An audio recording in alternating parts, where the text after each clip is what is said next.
respecte Camille du parti. Tu respectes Camille du parti.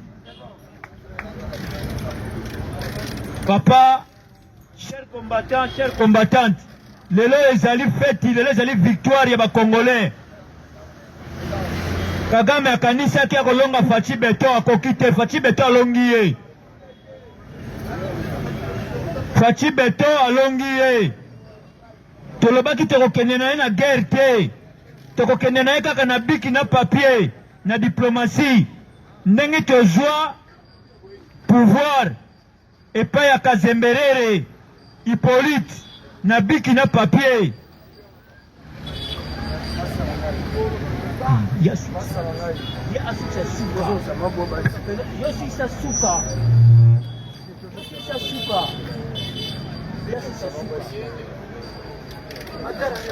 Ozolanda yango wana tozoloba ke lelo ezali victoire. Ezali victoire lelo pona biso. Kagame akanisaki keno akolonga biso te. Fachi Beto elonga alongi Kagame. Tobetela Fachi Beto maboko makasi. Muka tombolo. Bomoni ba voyage oh Félix azali kosala libanda. Ndengi efuti biso. Baza koloba de gauche à droite. Oh ba voyage azako sala. Azo bebisa mbongo. Asala musala moko te. Bomoni lelo ba voyage oh chef de l'état Fachi Beto muka tombolo. Ndengi lelo tozwi victoire. Eza victoire ya Fachi Beto te, eza victoire ya ba Congolais nyonso. Na Bukavu, na Goma, na Walikale, na Masisi, bazali kolanda événement oyo de près. Parce que bayebi ke tolongi. Bakoro tozo signé ezali ya paix durable. Oyo yoka balobaka kimia ya libela. Kimia ya libela na libela. Kimia ya libela na libela. Fachi Beto. Mwana papa Etienne Tshisekedi. Mukwa tombolo. Papa, toza na président. Toza penza na président. Aza na souci ya ba Congolais. Aza na souci ya mboka oyo. Yango wana sans plus tarder. Toyebi ke lelo ezali feti. Tokolandango na en live. Ezali victoire na biso ba Congolais. Tokosepela. Mais ezali mawana ba Rwandais. Mawana ba Rwandais esengo na biso ba Congolais. Sans plus tarder, topesi maloba amanyo na biso ba information du jour. Topesi na communicateur na biso Dieu merci. Amanyo na biso pena ba information. Pour le information ezali ya. Le pena ba information ezali. Temoni kuna président Didier Azali, l'air est grave. Temoni kuna président Cyril Mwamba, mwana Koli. Mboloko pe Azali. Mwana Koli. Président Mboloko pe Azali. Lelo matière Azali. Lelo papa, maman, soko tala koteka na yote lelo ha, zo matière lelo. Kangana na loko na yo, lelo pena ko zo matière lelo. Kangana na loko na yo wana lelo.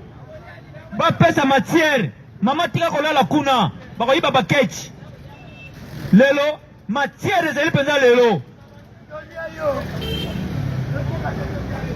Je pèse micro et puis à communicateur monsieur Dieu merci.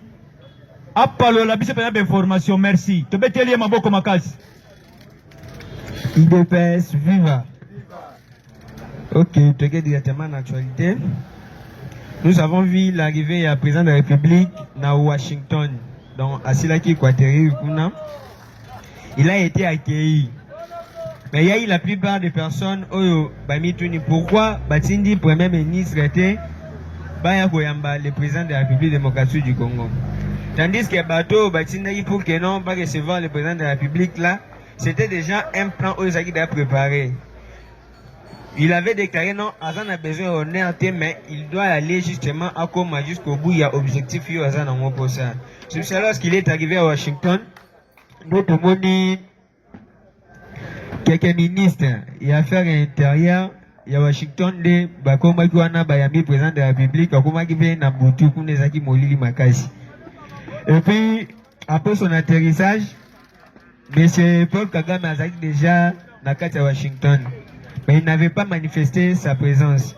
C'est jusqu'à ce que non, après entrer à président de la République Félix Antoine Tshisekedi trouvé un Fatou Béton, d'être au Komona Sikoyo Paul Kagame na délégation na ye baluki bakoma na maison place Donald Trump azaki pour que ba échanger na ye. Et pour na ko échanger on a ezaki basé sur les 6 points. Et sur les 6 points là, le président de la République Oyabiso Yamboka Fatou Béton azaki aussi ko faire partir des dents azawana. Alors sur les 6 consignes que non faut tout respecter accord entre RDC et Rwanda, on doit commencer premièrement par l'accord de paix. Alors je ne serai pas obligé de signer accord moko bazo forcer par force que non na signé dans accord non. Je dois d'abord continuer avec l'accord de paix. Wana tout le monde qui peut kaka même atterrissage wana population na biso congolaise au bazana Belgrade bangonde ba accompagner chef de l'état de l'aéroport bazuyeti bakeiti na résidence place nani Donald Trump azaki. Et puis sur les 6 points là, na deuxième point, Kagame il exige plutôt nini accord commercial. Il y a que même si la RDC a signé accord de paix na Rwanda, donc accord commercial il faut ezala, c'est-à-dire qu'on a biloko fait uta et pas na biso a ozoko te pas na bango o pesa na Rwanda ezoko na kati ya République démocratique du Congo. Et on bomona qui concernant l'accord là, président de la République aluka qui nanu asa assemblée André ayoki makambo Kagame azolo bate. Parce que aujourd'hui c'est une célébration. À travers ces accords là, tant on va signer yango bomona qui à travers même les 7 pays africains au babengisi ba président na bango bazawana, il y aura aussi la plupart au bakoluka dialogue ezala entre bangona RDC na makambo concerné ba minéraux. Et puis sur le plan international nini mbongo to benga dollar et ko exister soute parce que dans toujours longola ngotonga to pesa nanu mbongo na biso mono valeur franc congolais ezo valeur et ko za susu nini dollar mais dollar et cause là aussi na moins baisse na case République démocratique du Congo na case AFC tomoni Laurence Kanyuka aluki a tweeté lobby que non les Wazalendo bazo frapper fort. Et pourquoi les Wazalendo est en train de frapper fort? Parce que Wazalendo moyen au corrompre exacte yo koyele na mbongo pesi ça gambo andimi que non je vais faire ça. Mais na minute tu Wazalendo asaili azui abaluki leo yangana endossé un renfort du côté à AFC nanga yeke non baluka babakisela bango susu batu oyo bakoluka ke non ba intégrer armée na bango pour que babundisa biso. Mais tandis que sur le plan là ils aussi ba souhaité yangana Laurence Kanyuka azoloba non ba trouver solution le plus vite possible parce que AFC nanga batebele bazali na kati okufa parce que barataki accident moko lorsqu'il y a eu les FRDC bombardaki mutuka ya nanga tandis que mutuka nezaki aussi blindé. Et lorsque va bombarder mutuka, lorsque va arriver sur place va kuti corner nanga azaki sous sur place. Et il y a eu des militaires, plus de 14 militaires au bakufi naka ya monsieur corner nanga. Surtout bakufi bongo ndo moni Laurence Kanyuka moke non awa nga personne na tikali awa esalini et c'est un na kufa, c'est-à-dire non on doit trouver cette solution parce que nanga aza porté disparu depuis journée à lobby. Donc ezoyi banate akufi soit ezali na bon moyo wana ezoyi banate vraiment na makambo o ezali ko se passer wana. Et puis membre concerné awa na République démocratique du Congo toujours na structure na biso ya IDPS. On a vu des soi-disant personnes au bazali na kati ya parti à Jean-Marc Aboun ba tweeté na tongo lelo sur internet que non ba militant ya IDPS ba kei ko bebisa matinée politique na ye. Oh non ba beti mabanga basali buzo bawana. Mais l'information a été vérifiée. Les gens militaires moto bakomaki na siège ya Jean-Marc Aboun que non baluka ba menacer Jean-Marc Aboun pour que non à sa matinée na été. On a c'est une manière que non azoluka que non abebisa image ya parti.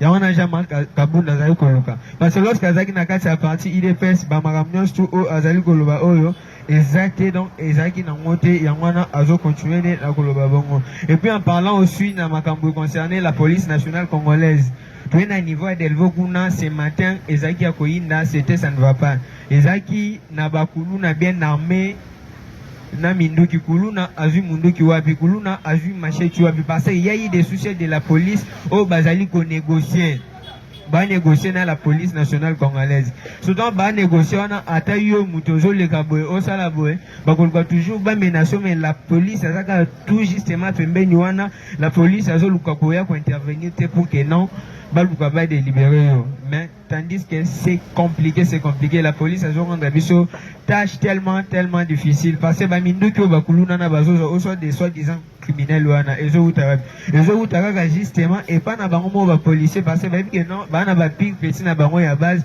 ou ya que non ce qui il s'agit un problème ba petit wana ba ya ba vient na bango vie est là programme ezaboy bazu basani ba négocier na ba vie bazu minduki. Et puis lorsqu'il s'agit que non la police à protéger la population bien et aussi battre. Net dans 2 jours nous avons survécu na kati monga fula kuna. Il y a que non bakuluna baeba botola moto. Lorsqu'ils ont arrivé sur place, baluki basa la menace. Et que non babotola moto wana. So moto wana pe atel bangwese non musa na bino eza pour protéger biso population mais boy bakenga pe na kati la police congolaise. So comment c'est fait simino bozo luka boya po bo menacer ngai. Ba policier ba bimi wana ba s'entourer directement na ba criminel wana. So lorsque bataille longne ba non oyo azamwa na quartier une fois que non akomi tobotoli moto akomi wana saini a dénoncer biso place réflexion na bango ezaki moi bête ya wana pour lorsque bo délibérer dans mutu na moto tango akoma wana na quartier kolobani apanzaka sango yango ke non il y a eu de telles personnes vient tel quartier na kutaki azaki wana pe aussi parmi bato yo balukaki ba menacer ngai wana aussi na mambo concerné aussi accord de paix entre République démocratique du Congo na Rwanda. Et na minute Paul Kagame il est tombé. Aza Kokoya Makasi parce que il n'aura pas aussi ce courage là parce que surtout les points de presse aussi là que non ba président ba le Paul Kagame a point de presse à Kokagate parce qu'il n'arrive pas à parler à mon organisation parce que même lorsqu'il est arrivé là bandoko c'est non Paul Kagame azobe la za malade moyen aya accord de paix aux exactement. Brusquement on a vu que non Paul Kagame yene mtasota mutaliboshia que non aluka akoma non na kati ya Washington. Mais on voit aussi lorsque délégation à Paul Kagame va Paul Kagame on a vu Paul Kagame en tambula normal na mwasine accompagner Mupanzi. Et l'air d'être et l'accident que non Paul Kagame azaki kobela il y a eu un problème au Paul Kagame azaki non c'était justement Azo qui m'a fait sur des propositions de l'accord de paix aux acquis préparés parce que yep après ça qui fait par principe naie puis si c'est que le quoi azamaye yep à l'ougabi mais aussi par consigne naie que non il faut considérer accord de paix mais il s'agit de ceci donc il faut ba troupes armées na au bazai na kata est de la République démocratique du Congo si tu veux que non to signer accord de paix entre RDC et la Rwanda et Sengeli bango déjà suko basani ni badiba dès tolo ba c'était à partir déjà ya Boutou dès l'arrivée à Nani Félix Antoine Tshisekedi na kata Washington on a vu dans des troupes de rebelles ouais que non bango moko ba bandi déjà ko se retirer na kata est de la République démocratique du Congo mais il y a eu d'autres oh non et que non ba sali aussi ba vidéo ils ont éparpillé aussi sur internet oh bazo ba non si on savait parce que ba abandonné basi na bango na Rwanda ça fait des années mais ba yeko kota na kata ba umbu na kata est de la République démocratique du Congo pour que non baluka ba bundela monsieur Paul Kagame ya que non intérêt na bango oh ba éviter c'est ça il y a eu la plupart des personnes pour les Rwanda appartenaient à des Tutsis et on a besoin réclamer que non faut bazonga na kata mboka na bango donc mais c'est Paul Kagame ne devrait pas être leur président que non aluka a diriger bango de temps à temps. Et on va au moins que non, balembi, la plupart, bazo kufa, la plupart, bazo bela ba maladi mo bazo sindwa ba ona kati bazamba parce que les wazalendo leur stratégie ya kubunda na minicho ezate ke aye azobeto manduki be non bazaki surpris ya ke non bamoni mutu yo aye pembeni mais abongwa minyoka sani ni assure sur place directement des systèmes oyo wazalendo aye la yiba wala si bango ke non République démocratique du Congo ezana kisi ya makaso ke non bango bakoki ko telemi matin ya moni population wana baluki pe bazo réclamer que non basa la marche na kati ya Rwanda. Malgré tout Paul Kagame aluki akende a signé accord de paix pour que non boga ne pe ko manakimia to ya biso pe ko manakimia. Population ba mo non ça va pas, il ne devrait pas continuer que non à diriger pays, il n'a que non à laisser les pouvoirs comme ça, biso batou chito lukato récupérer pouvoir na biso. Parce que nous avons souffert durant des années. Mais c'est Paul Kagame et ça na résolution monté à Zobimisa pour que non population rwandaise base à la nakati kimia. Quant à lui, ayebika ka massacre tout sur tous les plans. C'est ça bon mon Félix Antoine Tshisekedi Alobaki, j'ai hérité d'un pays exsangué.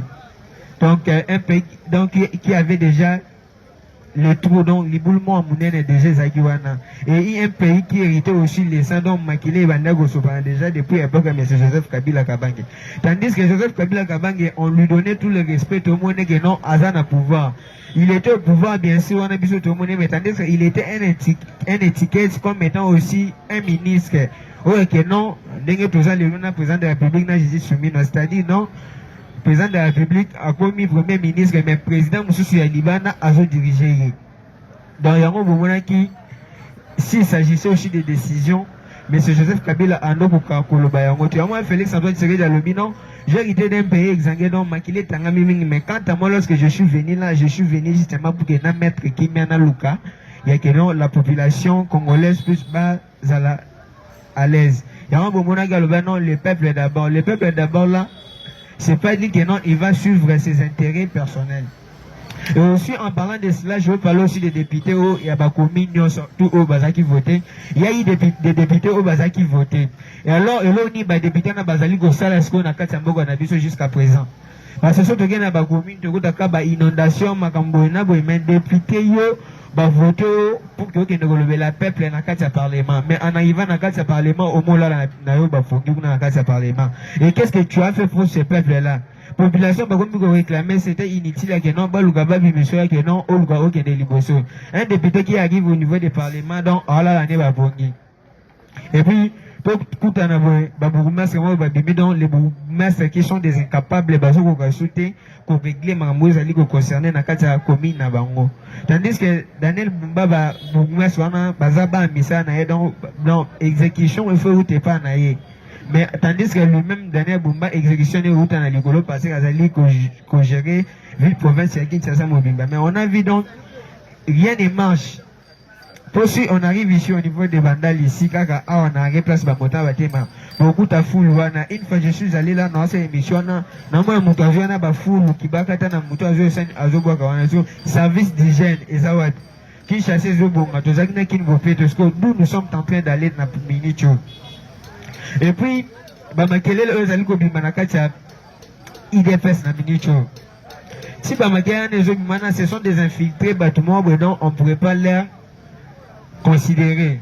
Parce que Bazolo de la Mambo concerne non congrès de Rokendete parce qu'ils sont des doyens na kata IDPS bango fobaluka basala au bango ba liguer donc ba appuyer bango na ba bêtise na bango. Tandis que ce sont et là des doyens au Bazali depuis babani na kata cadre IDPS depuis les pères.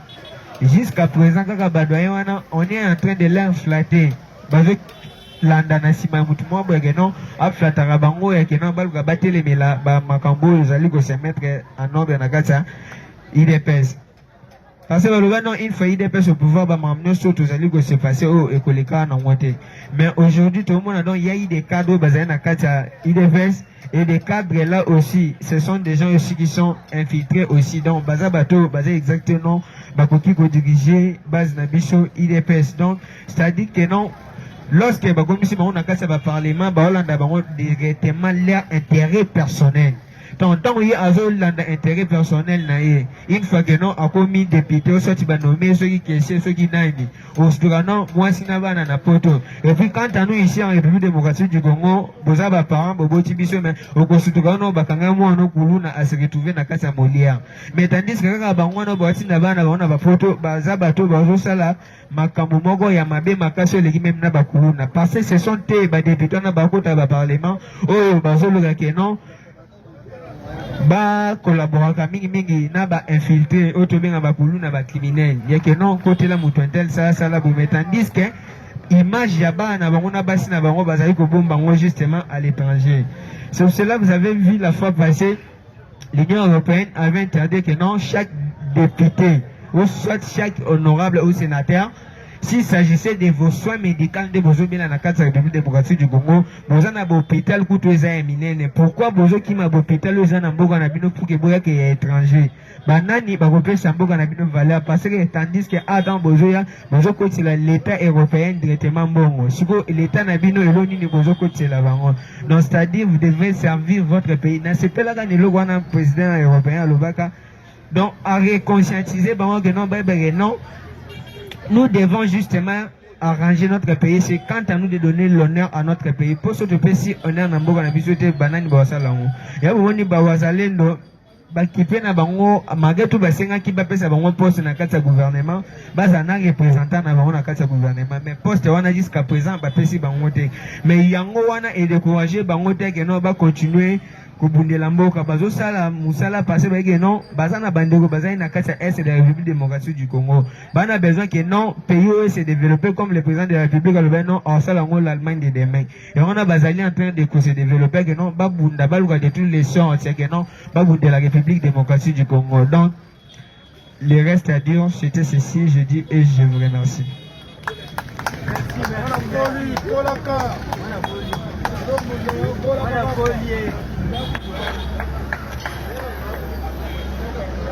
Kanambe akimisae po Kabila Hippolyte Kanambe Kazembelele amaya susu kia awate akima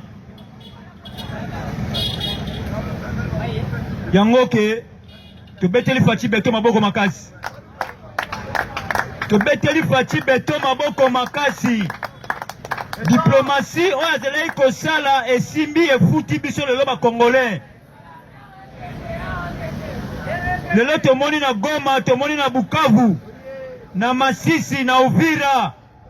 Bango nyonso bazali kozela signature ya fachi beton pona kimia ekota na este ya mboka Congo. Yango na sans plus tarder tobengi président Cyril Mwana Koli yako manyola biso penza ya manyola biso ba information pona yebi ke président Cyril lelo azala ba information penza akomanyola biso penza ba information. Papa mama kanga boutique na yo landa ba information au président Cyril azo pesa okolia kaka eza makambo mboka kala fachi beton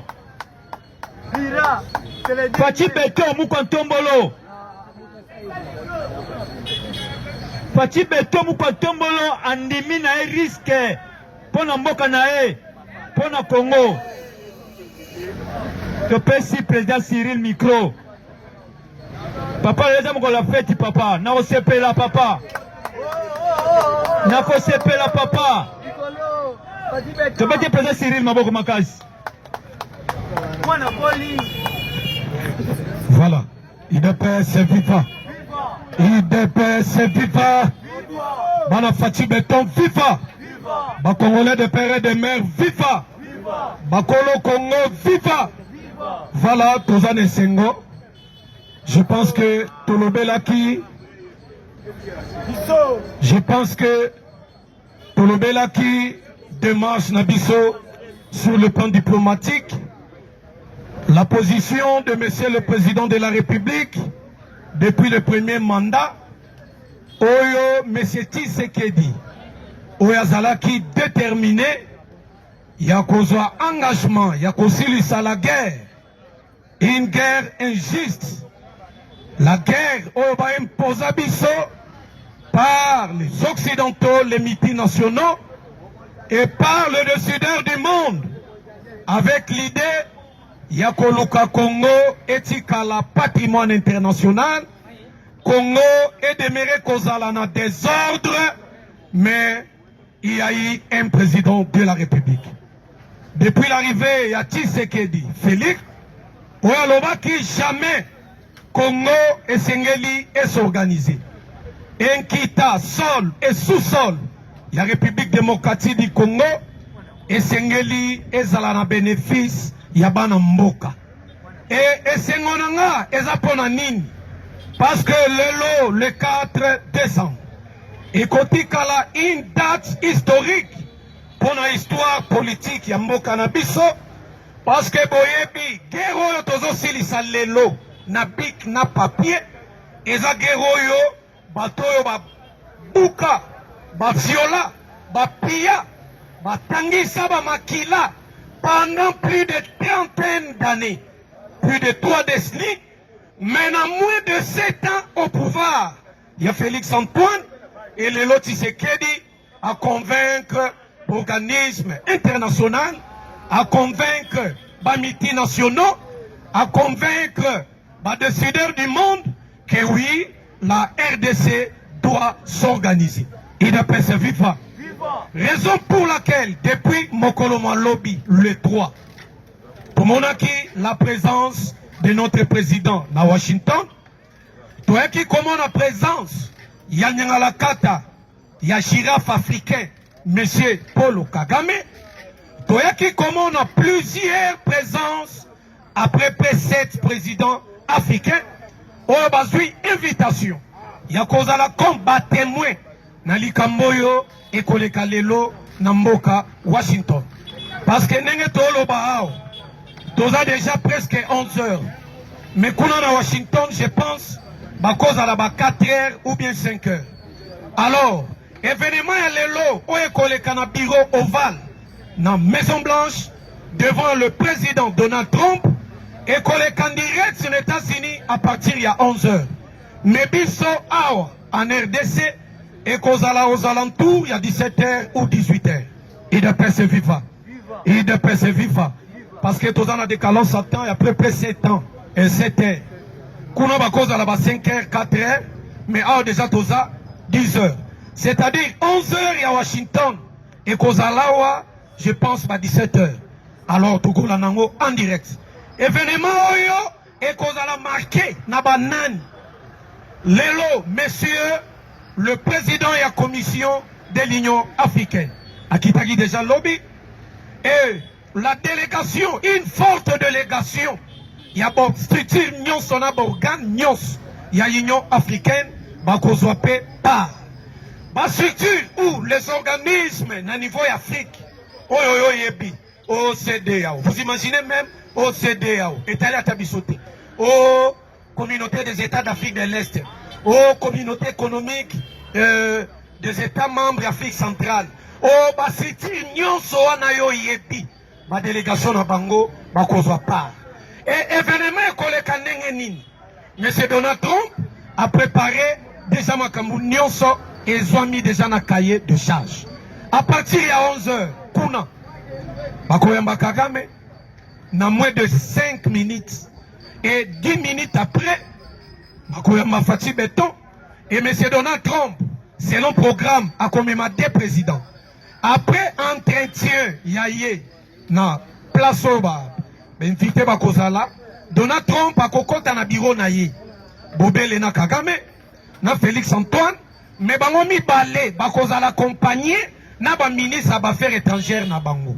Et d'après ce viva. C'est-à-dire, première étape, Bakosolo là. Donald Trump a mis ma bango na bureau, Fati, Madame Thérèse Kaikomba, Nyangalakata Kagame, na M. Olivier Ndungu-Ngirere, Bakokota na bureau ovale pour la première partie. Le deuxième partie, on va composer ma signature, ça sera devant Bandeko Oyo, Bakozwa Mawana sur place. Et pourquoi invitation, il y a un président Oyo, Totanga qui a un lobby. Aujourd'hui, par exemple, le président de Burundi, président de Kenya, président de Ouganda. Alors, le président on a tangi Oyo, quel que soit ici Burundi, va coopérer bien dans Fati parce que tout le monde qui le président burundais M. Daishimi il m'a dit qu'il invitation dans ma case et va penser qu'il y a invitation et de l'autre côté Daishimi na Félix on a niveau na biso la région de na sous-région na biso Tshisekedi et Daishimi to solo la bien mais elingi kolobate ke kosolo la na bango ya bien effacer ba image il y a un acte, où est le cas avant que Tshisekedi soit comme président de la République. Il ne persévère pas. Oyo, eza sagesse ya président Donald Trump oyo atali que cette grande histoire oyo koleka lelo ekosimbi les États-Unis touche ce qui est parvenir qu'on relever le défi parce que Donald Trump jusqu'à preuve du contraire bah démocrates américains presque bazo se pelater un engagement oyo alingi engager la RDC il de persévère il de persévère ça c'est une vérité parce que des ordres oyo les kakana Congo ils allaient entretenus par les Américains par les Européens et le même Américain le même Européen Tshisekedi lelo à convaincre Bango à l'occurrence il y a Donald Trump lelo Donald Trump républicain qu'il est andimi elongo na Tshisekedi va mettre fin na guerre el sali plus de 30 ans est-ce que vous organisez et que vous avez problème et que vous avez Donald Trump a problème boyete parce que Kimuyibi et les Katana Congo ba multinationaux américains va profiter à Simana Yango parmi les multinationaux en question lorsque dans le toujours guerre ils ont bénéfice à belligérants que le Rwanda même au grand lobbying mais pas grand lobbying wana bazaba il y a même d'autres anciens présidents il y a Afrique il y a Europe il y a Amérique baza contenir la guerre à l'est de notre pays il y a d'autres anciens présidents il y a des nations il y a monde basoutenir Kagame oyo bayokana Kagame a récupéré ma belle bango va copier systématiquement et Kagame lelo a se retrouvé isolé parce que Bosenga ya Kagame auprès ya ba compagnie jusqu'ici à 0 cm ya mabele ya Congo Kagame parvena kozwa yango te alors Kagame a se rendre compte aux États-Unis yo États-Unis ont parvenu les lots toute la signature il y a conseillé sa guerre en outre c'est-à-dire les Américains va trahir Kagame mais c'est ça rapport de force sur le plan diplomatique parce que dans la diplomatie chaque nation a capon intérêt na ye diplomatie bakendaka na diplomatie pour encourager une victoire en faveur na bino c'est ça la quintessence même oyo bandeko oyo baza kofinga chef de l'état mais bakomprenaka te et diplomatie tina ya diplomatie yango wana et lelo que Dieu soit loué Tshisekedi a convaincre ba républicains américains Tshisekedi a convaincre une grande partie il y a Union européenne Tshisekedi a convaincre une grande partie il y a bandeko na biso ya Asie et le monde entier et le koleka lelo na Maison Blanche ezali une victoire na ngambu ya République démocratique du Congo.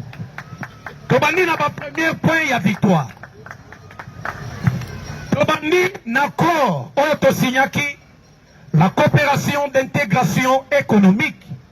Coopération d'intégration économique oyo ezomaki na cahier de charge ya zone libre d'échange ya commerce. Oh, nos opposants ou soit certaines personnes oh, bazaba mal intentionnés bazali ko développer likambo na sens moko contraire parce que ici l'ennemi est aussi en train de jouer le jeu il y a qu'on désinformer les informations qu'on désorienter l'opinion publique parce que dans le laboratoire politique ya Mindele na Kagame bayebi que population congolaise à 70% balandaka information bien té. Alors, nous avons 3 catégories à Congolais.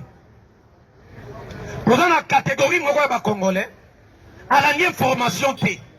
Alors, il y a un lobby, il n'y a pas même mamie kana yoki akei nango à vérifier tate. Les Congolais sans esprit.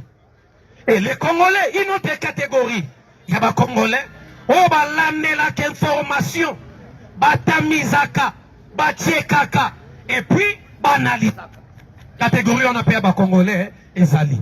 Mais ici, mes chers compatriotes, pour signer qui n'explique qui bino ao, besoin neti lac Kivu. Tozana gaz, na kati ya lac Kivu. Alors, vous imaginez que gaz oyo kotiola na lac Kivu, egoyaka na ngambo ya Congo, na ngambo ya Rwanda ekende te.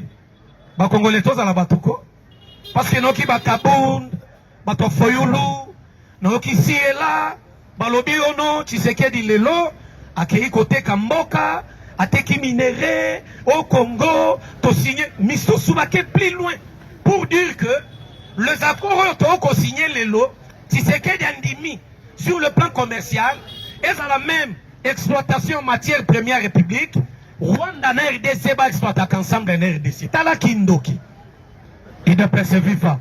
Alors, Congolais, l'ongolo bekivo, l'ongolo bilo wananyo soit salité na mutuna yo. Certes, les accords que nous allons signer aujourd'hui, tobandaki d'abord na ba déclaration de principe ya Qatar. Na déclaration de principe, chaque parti bayaki na ba cahier de charge na bango.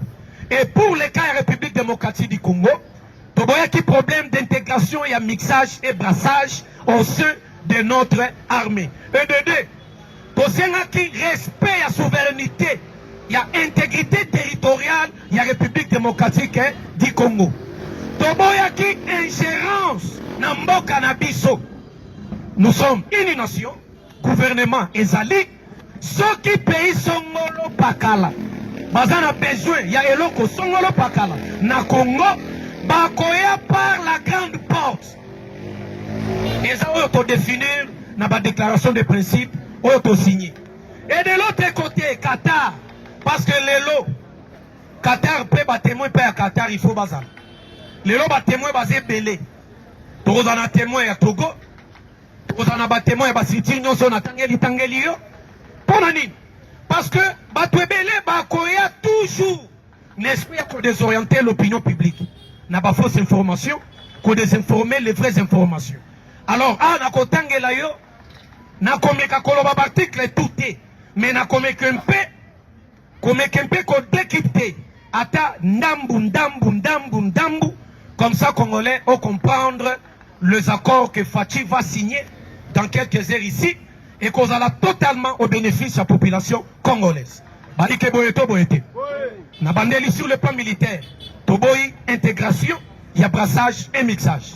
Et le programme, il y a désarmement, de mobilisation et réinsertion dans le social. Donc, on identifie le problème, il y a chaque individu. Oh, il y a Simba Mandoki. Ozamo Namboka. O Simba Mandoki. Nengenin. Donc, on kamata bino, to intégrer bino na bloc quitté. Quand il y a individu par individu, et qu'on a examiné cas par cas. Il ne peut se vivre. C'est-à-dire, l'olenge ya Tshisekedi. Il y a signé ces accords, il y a Mokolo Malelo, et c'est différent d'un accord sur Joseph Kabila signé.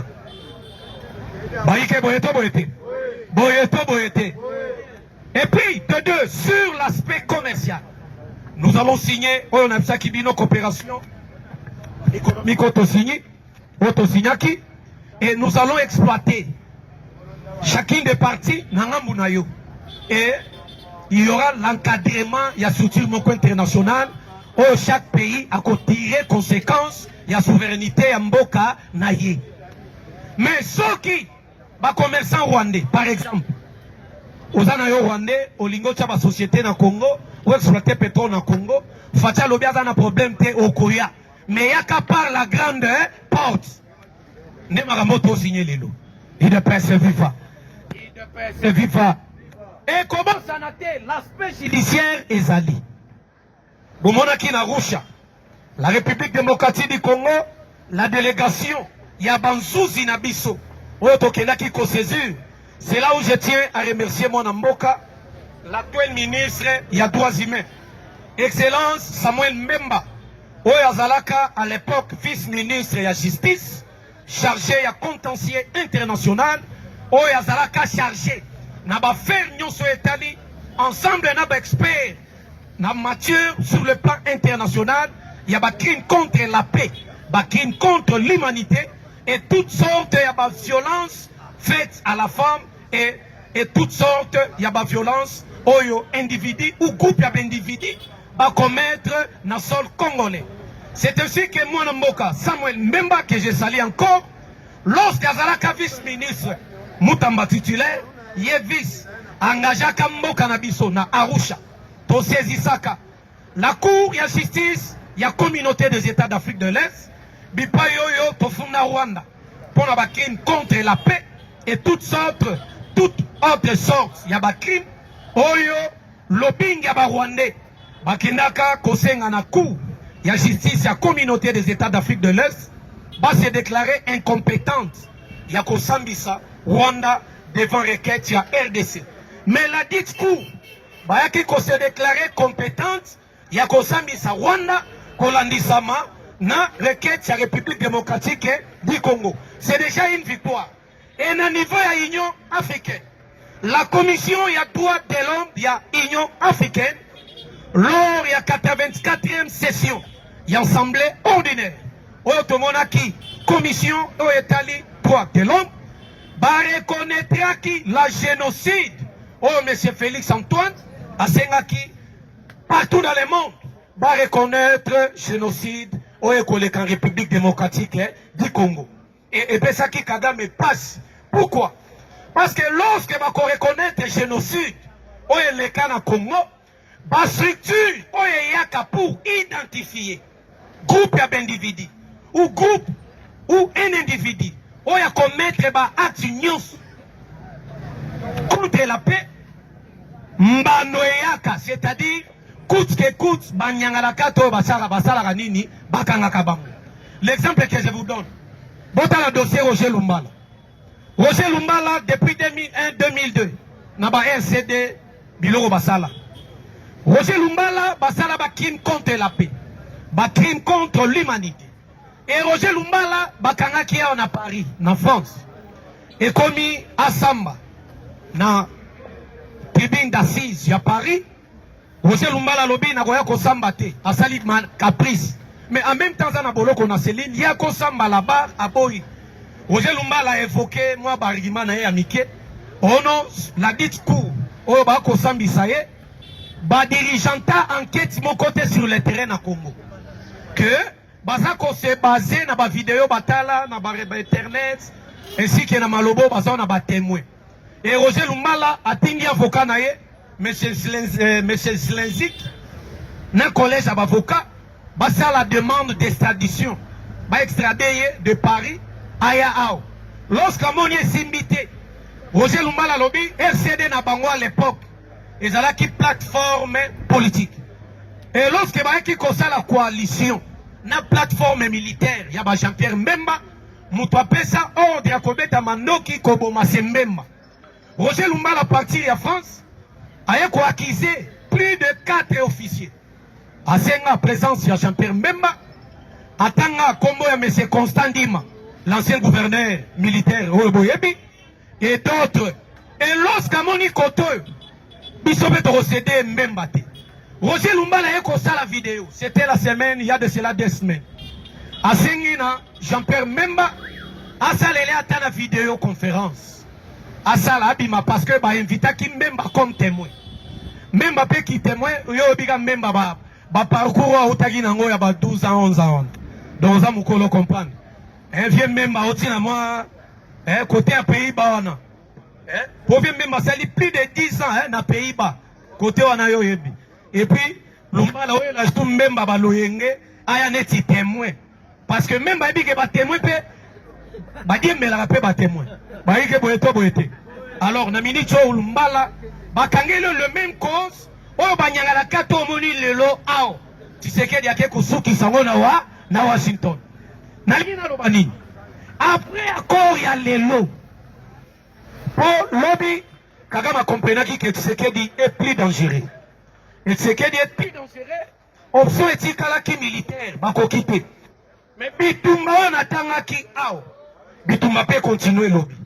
Mais M23 va pololé. Na Bitumba ya lobby, wazali na botoli bango 3 villages. Na kotanga yango ao. Et d'après ce viva. Pendant que Fatia Kiti na Washington, lobby M23 a agressé position ya FARDC.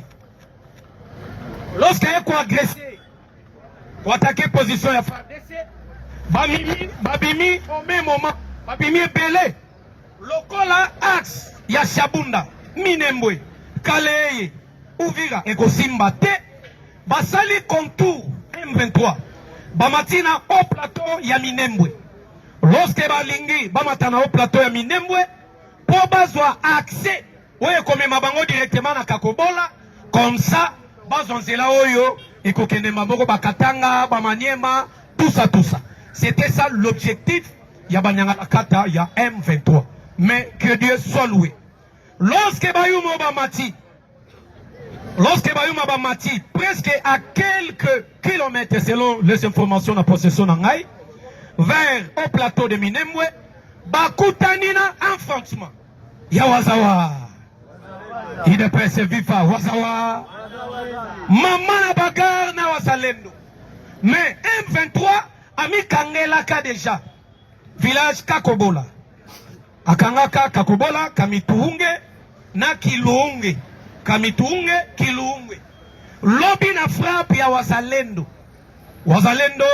ayeko repousser M23 na mboko ya kangaki Kamituunge abotoli Kamilunge wazalendo abotoli basio ya munene ya M23 ya Kakobola lobby Kakobola eza déjà na maboko ya wazalendo IDPS vifa e bagar ya Walungu bagar oyo elekaki na Walungu erebandeli depuis le dimanche bazongi liso na même son na Mungongo na secteur tout bouge mais na secteur tout bouge FARDC a bomi plusieurs militaires rwandais malgré eloko na sepelaka na gouvernement ya Rwanda ya nini bomoni ba Rwandais ata babomi ba militaire na bango combien balobaka te bamelamaka melama eloko esalaka soni na Rwanda balobelaka yango te mais ba Congolais awa soki ata FARDC azoki ata na litoyi ata ngungi na matoyi akosa balike boye to boye te alors awa bagaro elekaki na Mungongo FARDC afiakoli bayuma et bayuma bakimi en débandable IDPS viva et ici nous remercions monsieur le ministre de l'Intérieur na opération oyo a lancé lobby opération ya désarmement kuna na province ya Mai-Ndombe c'est-à-dire Kwamuntu Bandundu bamobondo nyonso oyo batia biso bamala à l'aise na makambo toloba awa opération moko balansaki lobby ya désarmement oyo monsieur le ministre de l'Intérieur lui-même azalaki wana pendant likambo etali ko désarmer banyangala kata ya bamobondo mais je tiens ici à informer monsieur le ministre lorsque vous commandez niveau ya kotia opération de désarmement et singela qui au préalable bon identifier d'abord babasio ya bamobondo si ma ko identifier babasio parce que tout le monde a Peter Kazadi à sakana président de la République a organisé forum moko ono abengisa ba chef coutumier ya bamobondo na bamobondo guerre esili abengango à lancer opération moko Panthère Noire à l'époque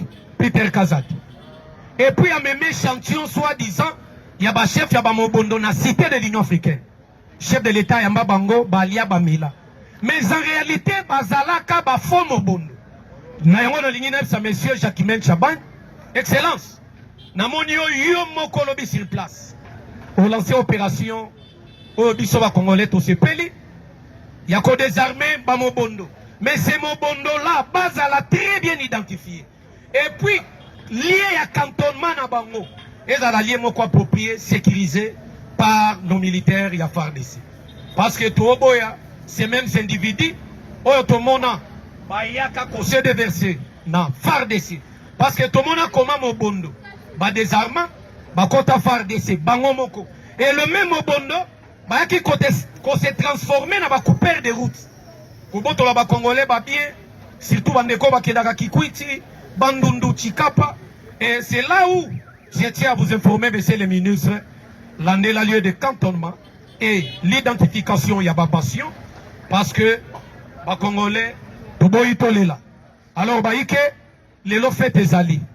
Si vous remarquez, nous avons dans vitesse parce que l'énergie est allée parce que tous les secondes casse.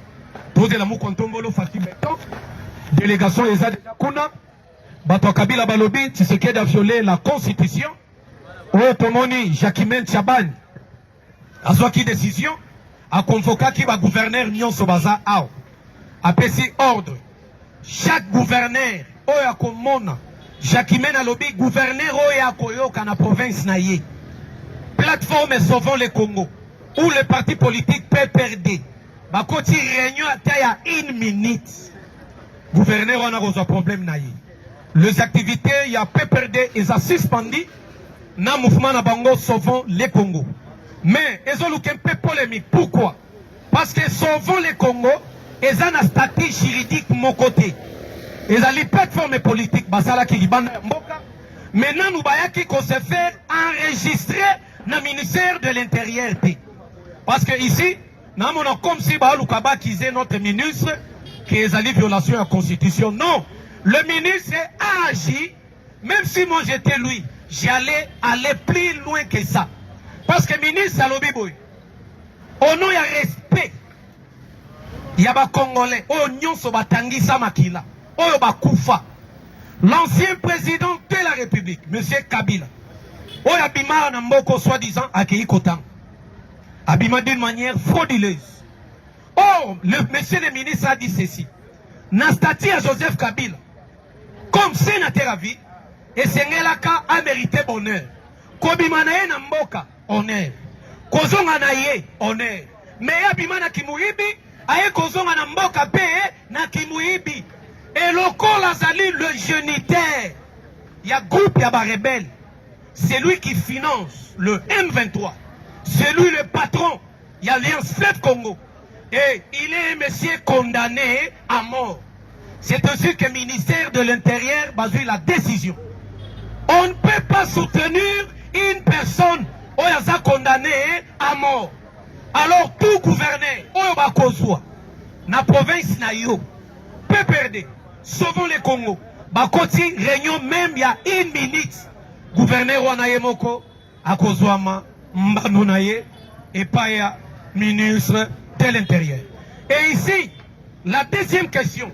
Présence du chef de l'État na Washington. Bandeko peut perdre dans la Mouka. Balobi Tshisekedi a violé encore grave la Constitution. Accueilli, co-signé les accords de Washington. Parlement baza sous-informé. Gouvernement va éviter et l'oronigne kole kakuna. Et population va éviter. Mais banya ala kato baze belé. Lelo na kotanga bakombo na bangote. Tshisekedi kuna na Washington. Président de l'Assemblée nationale Azawan. Président du Sénat Azawan. Délégation de sénateurs et de députés Bazawan. Quelques représentants, échantillons, Tshisekedi est allé plus loin. Pour le commémorer même, l'échantillon, il y a quelques membres, il y a société civile. C'est-à-dire, conformément à l'article 213, pour nous répondre à Bandego, Tomi Mango Milaïté. Selon Bato Kabila, Tshisekedi Sengela qui a organisé meeting. Ayena Bandal a sali meeting. Bala Bandal, nazo kende Washington, nago signé boy. Akeli suna selembao, selon Bato Kabila. Mais Bato Kabila va bosani que à l'époque, lorsque va signer plusieurs accords, accords de Rubav, son accord à CNDP. CNDP. Kabila a signalé la population. Chibanda, si c'est Chibanda. Oya Kendara ko signé les accords de Rubav, accords de la Fédicide, accords de Kigali. Oya Mimabiso na finition il y a M23. Kabila a signalé la population nani. Lorsque Kabila signa le M23, Kabila avait communiqué auprès de la population Nini. Alors ici, Tshisekedi est un démocrate, conformément à l'article 213 de notre constitution. Naza kosenga na batata wana nyonso.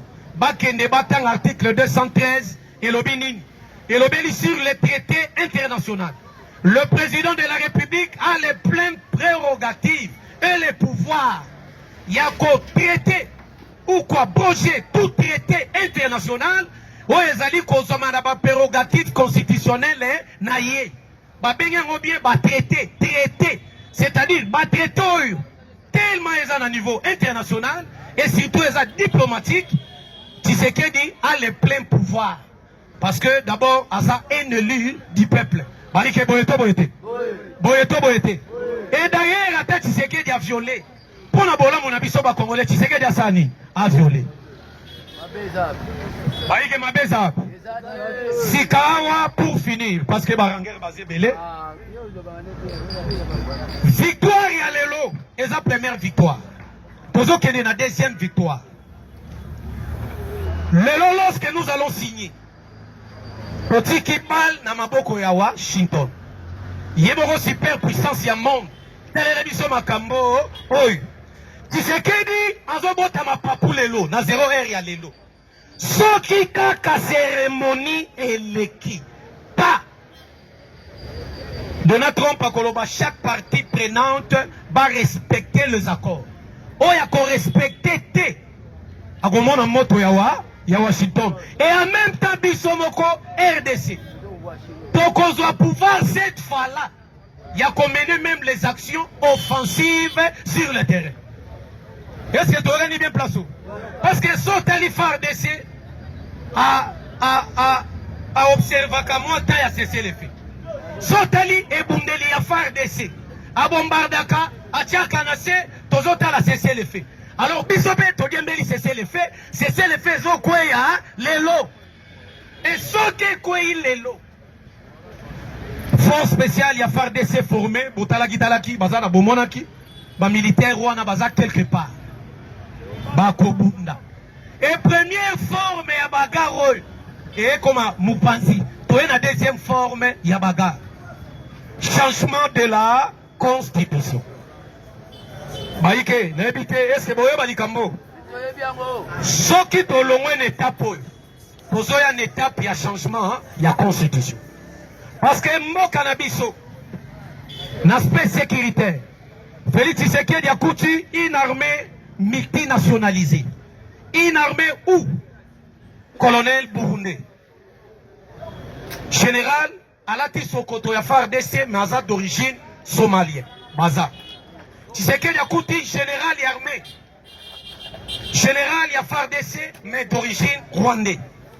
Tshisekedi a coutu capitaine ya la police.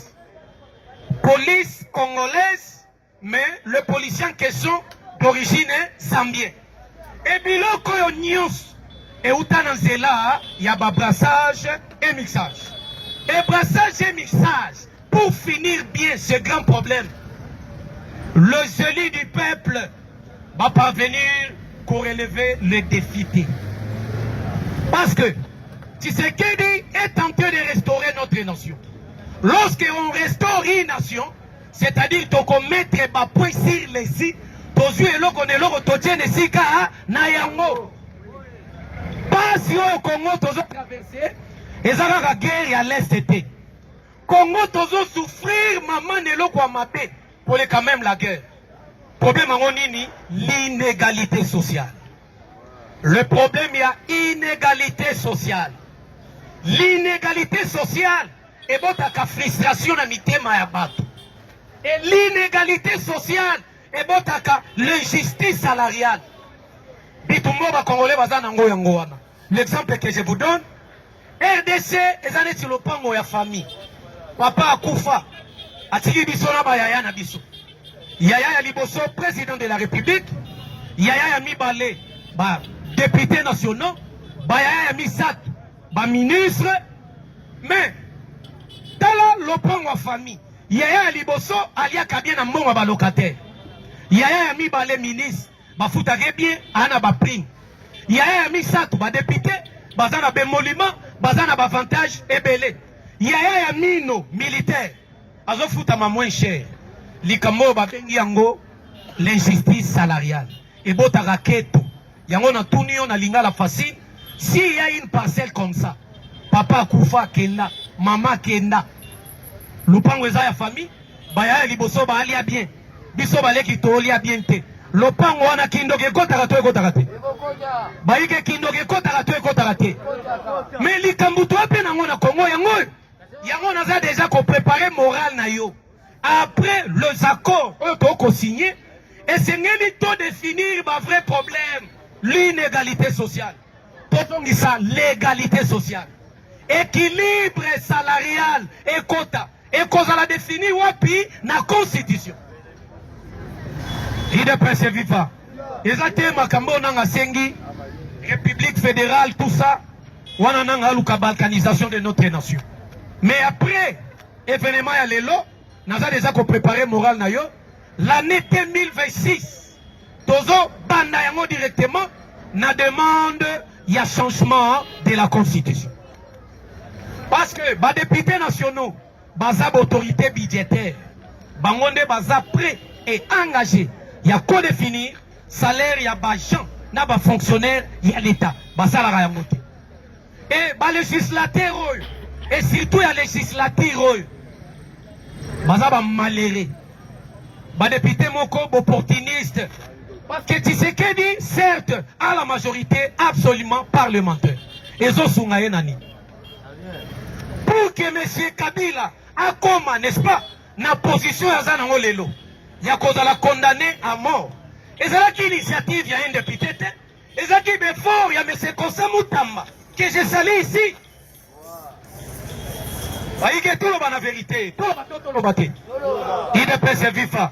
Député ni na proposara likambo motindo wa. Mais Moutamba tchaki makelele. Et le Kabila est condamné à mort. C'est toute une information fiable et vraie. Alors, très chers honorables, on a moni échoué lamentablement. Nous attendons l'année 2026. Nous allons changer la constitution. Chef de l'État, lorsque nous changeons la constitution, c'est-à-dire ordre juridique et la constitution, et quoi? Troisième république, et quoi? Quatrième législature, et quoi? Ce qui constitution, n'est-ce pas, et comme Yassika. Tu sais que du pays a comme Yassika. Bamanda nyo soeke na mai, bamanda nyo so na mai, Baïke, mais c'est ça, boyeto boyete. Est-ce qu'il y a lobby mabe? Bana balingi to changer constitution. Bisono sotoligi. Yango, omoni natalisio, esengweza na Washington, to boyite. Mais préparez-vous déjà pour le changement de la constitution. À bon attendant, parce que Bato Kabila n'a pas tiré Bino Boyete. Et là, il faut bon message. Kabila Boulaki, c'est que dit, avant de y maman, il va combattre. Nzoka Tshisekedi a comme qui l'osso. L'osso est comme qui moto. Baïge Boyeto Boyete. Boyeto Boyete. Et Kabila Zuma ma colonne en Poukou, aligné na l'osso. L'osso est comme qui moto. L'osso est ici makolo yampu, yampuku. Pempuku alongoli makolo mangu na loso. Et sima na yango na Washington lelo. L'osso est kampu, puku. Yango bowe sa Kabila na français. Le Rami Pat Ari. Rikifi Show. Brila Pat Ara. Rakita Pat Ari. Eri Rira Ra. Baïge Boyeto Boyete. Nabandela Botikala Nango, Fatibe, Joseph Kabila, FCC, Bakatumbi, Banani, Bakamere, Bakombo Baka, Vie Limbi, Sakombo no, Metalande, Mbauna Makambo. Nangana Loba Kamere TV, Nangana Loba Kagame, Boyege Kaka, Batuana Nyos, Bazabampuku, Babulagi Fati Azaloso, Oyo Batiana Moto, Tenzoka Fati, Nenge Tokomiao, Fati Moto. Kabila kamati mwa makolo salite atie na lo na los. Los e koma kimoto eziki si makolo mpu ya mpuku. Puku alongoli makolo na los. Et au finish lelo na Washington. Los o yango na eko seka mpuku te. Yango tolobeli bango na français. Le Rami Pat Ari. Rikifi Show. Brila Pat Ara. Rakita Pat Ari. Eri, Rira, Ra. Que Dieu vous bénisse.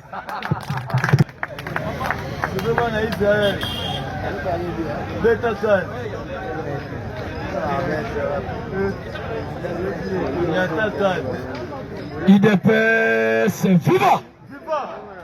Nako sepela ba combattant nyonso bazali banda kuna Bokota. Lelo tozita ya kokende musala te. Nalingi ba combattant nyonso Bokota. Tosolola makambu ya mboka. Na pesi bino na mbote. Tata Nzambe la bino. Parce que tosali mikolo ebele. Si je ne trompe pas 2 ans. 2 ans. Au monde n'a bossé n'a parlement debout. Il est prêt à vivre. Kabila Kaya. Fayoulouze. Et Pengebou. Ambongosi. Chole Moui. Katumbeta. Mukwagepe. C'est Sangando. Kabundunga. Frag Diongo Libo. Olive Hindu.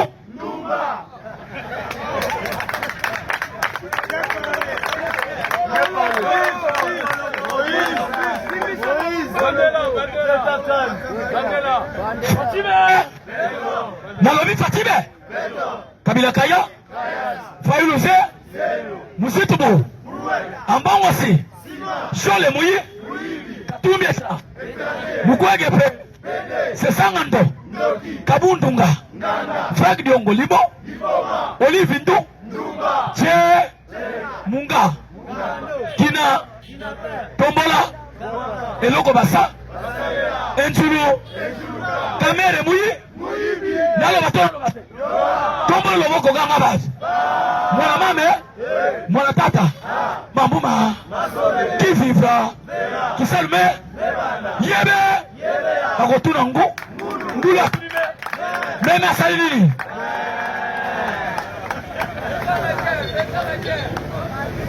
Tobandi na masolo la République démocratique du Congo. Tonito veteran mwanze momo amke. Solo anabinoti 14h30. Et ça doit être Mamele dilele. Oh mamele dilele. Oh mamele dilele. Oh mamele dilele. 18 ans mboka basali le côté. Oh 18 ans mboka babobi mboke. Oh parti meto ayene de droit. Yo mwane tene ayena justice. Oh mamele dilele. Betata mwana mamele dilele. 18 ans mboka basali le côté. 18 ans mboka babomi mboke.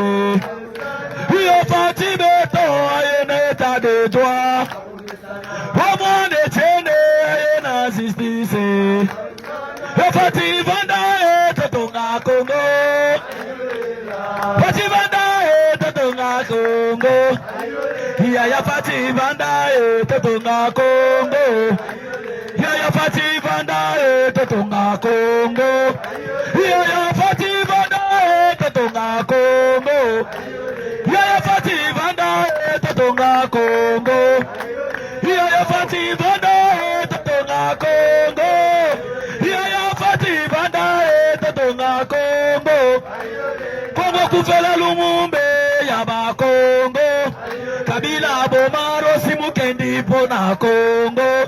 Kabila Boma Echeni Kisegedi pona Congo. Kabila Boma Kapangala pona Congo. Kabila Mata pona Congo. Kabila Boma Marimi Samu pona Congo. Kabila Boma Uma Mbuza pona Congo. UDPS viva. Fatime. Béton les invités. Olo bango biente. Namoni oso bang papa longwa kuna kotao. Kotao makambo ezale lo kotao. Na wewe Fatime. Béton. Kabila Kaya. Te osolo bango bien. Fatime. Kabila Kaya. Fayoulouze. Epengebou. Ambongosi. Chole Moui. Katumbeta. Mukwagepe. C'est Sangando. Kabundunga. Frag Diongo Libo. Olive Hindu.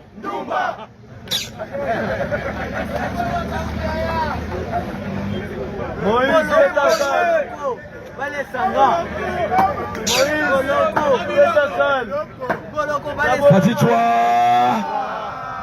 Tozo ya malembe Fatitwa. Le parlementaire debout. Le parlementaire debout. Qui salve. Qui vivra. bapangi na betu kuvanda mukongo muluba betu na kongo yoke bwala na fati yake pangi na be kanangebu ya fati sosa bwala na betu nyoso na sima ya fati be kanangebu ya fati kwenda na Rwanda kwenda na Braza swati soge okomi na Braza melesha vele okufina olandi madilusi dosali ba systeme ele pona yo histoire ya Congo abu na ye mena pona kosolola napino complot contre le président de la République démocratique du Congo du 11 au 13 décembre avant la signature de l'États-Unis d'Amérique. Basenga Kibaboma Félix Antoine Tshisekedi Tshilombo par 11 généraux. Ensuite, le premier général c'est John Tshibambu, UDPS Viva. En complicité avec l'état-major général de la République démocratique du Monamabe, Tolobate. Deuxième complice, complicité contre M. Paul Kagame. Avant la signature de l'États-Unis d'Amérique démocratique du Congo entre le Rwanda. Voilà ses complices. Paul Kagame, il a déployé tout organe militaire de l'armée rwandaise pour une récupération d'une ville de Uvira, direction vers Tanganyika, Kisangani, pour étouffer la signature de paix de l'États-Unis d'Amérique. Fatidjoua. Deuxième proposition, coup d'État composé avant signature des États-Unis d'Amérique de tuer M. Tshisekedi du 11 au 13 à l'aéroport international Yamboujimaï.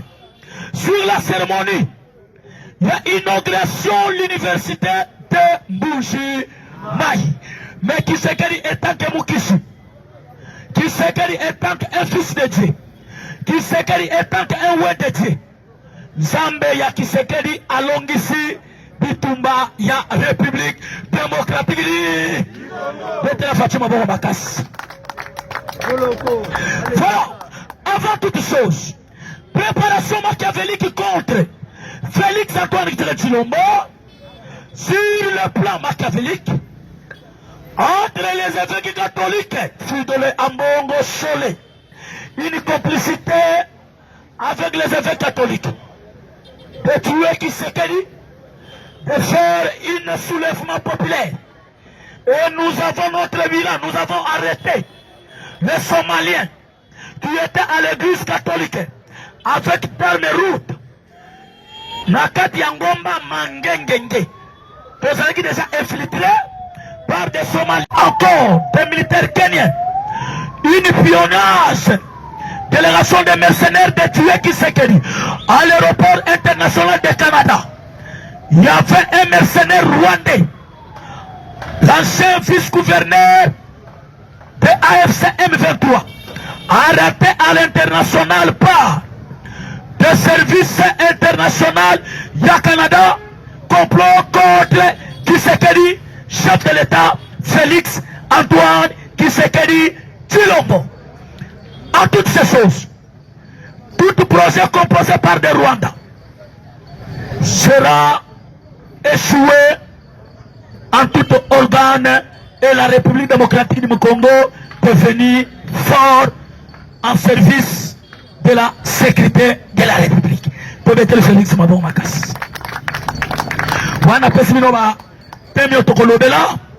Après toutes ces choses, corruption contre Donald Trump, un avion Mokoba corrompu qui Donald Trump, et Zali cher collègue avion ya Pentagon, pour que Donald Trump annule le Cambrétali, accord de paix ya à Amérique.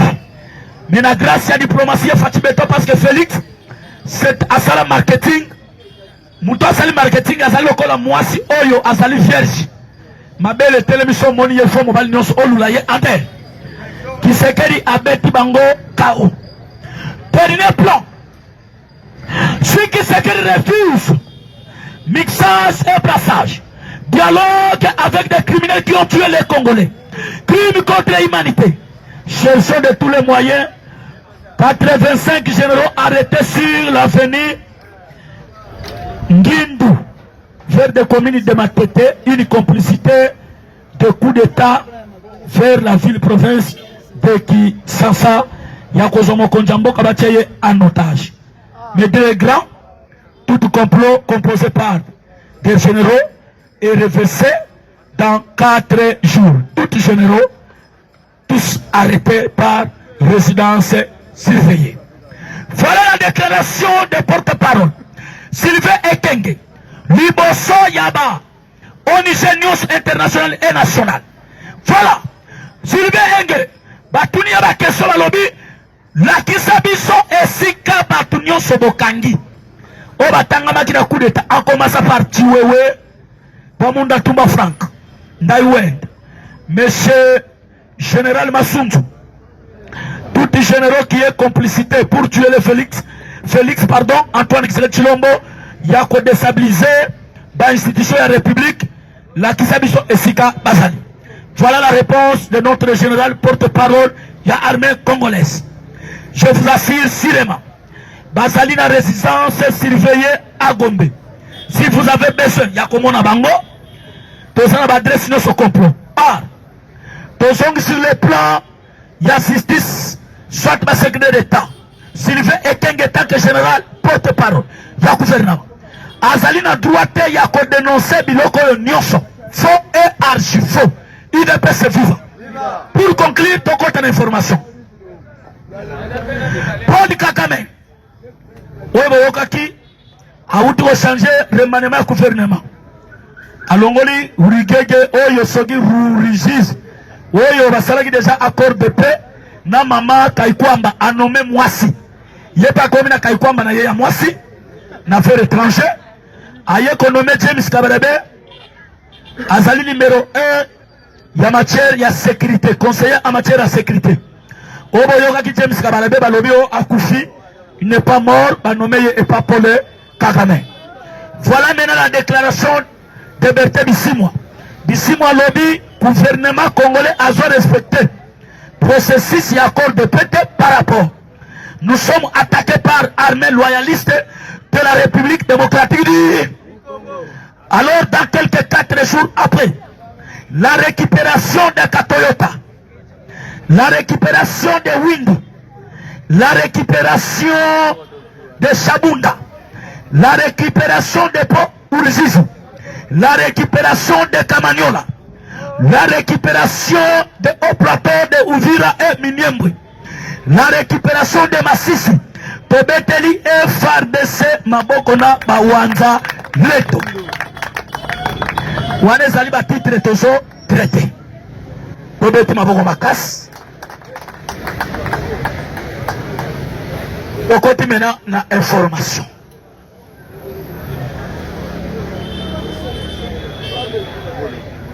Tolingi to solo la. Tokobanda li solo ya guerre ya mboka na biso.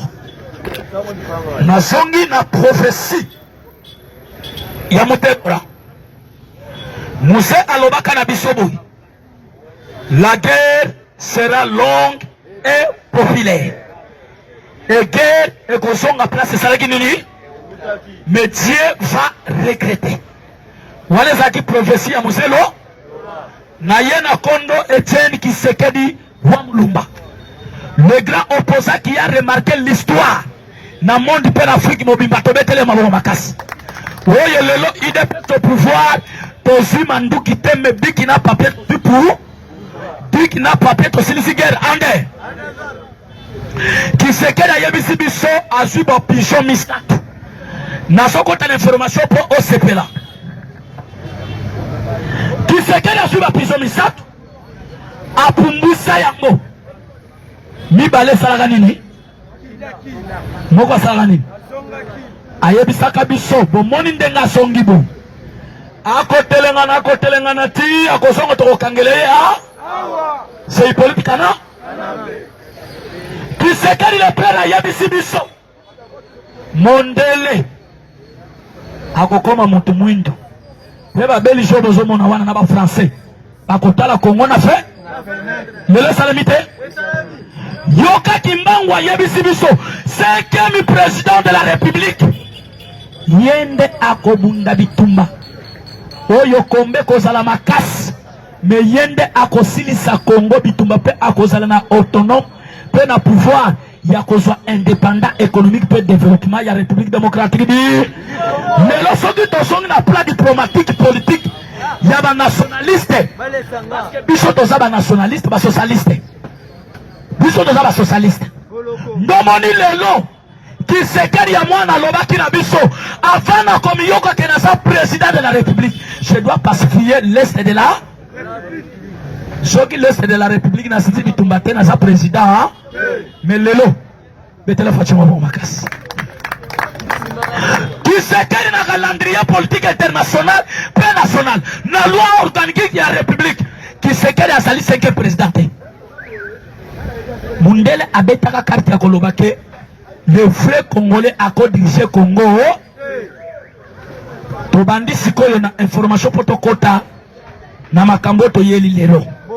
Mena ko sepela batu nyonso bakota parce que mikolo yo lokola tozwa ki conseil na kati ya CNS parce que tokoma parmi ba communicateurs numériques. Tokoki ko yali boso na bino te to bata lisusu ba bordir, on doit donner des informations.